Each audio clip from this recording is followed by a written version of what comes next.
सभी पत्रकार बंधुओं को मेरा नमस्कार है। मेरा नाम प्रोफेसर कुमार शांतनु है। मैं जन स्वराज पार्टी का प्रदेश युवा अध्यक्ष हूँ। मैं पूरे बिहार में एक अभियान, एक आंदोलन लेकर चला हूँ जिसका नाम है बिहार बदलाव युवा संकल्प। मैं हर जिले और हर पंचायत तक युवाओं तक पहुँचना चाह रहा हूँ। इसी कार्यक्रम के दौरान मैं सुपौल जिला आया हूँ। युवाओं को एक संकल्प से जोड़ने के लिए निकला हूँ। संकल्प एक अच्छी राजनीति के लिए, संकल्प एक सही चयन के लिए।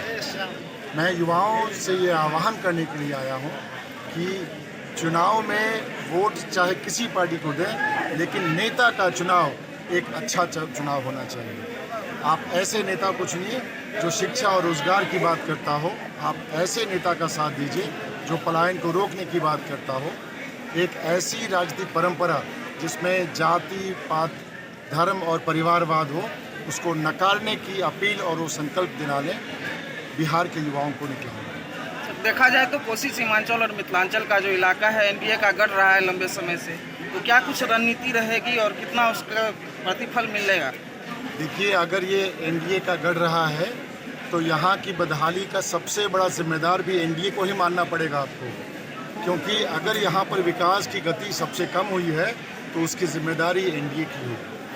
यहाँ पर अगर शिक्षा की कमी हुई है तो उसकी भी जिम्मेदारी एनडीए की है।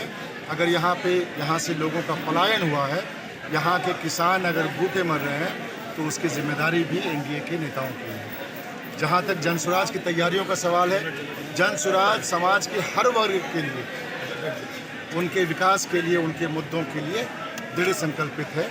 हम शिक्षा की बात करते हैं, युवाओं में जो 15 साल के हमारे बच्चे हैं उनको मुफ्त और अच्छी शिक्षा की व्यवस्था, ये हमारा संकल्प है।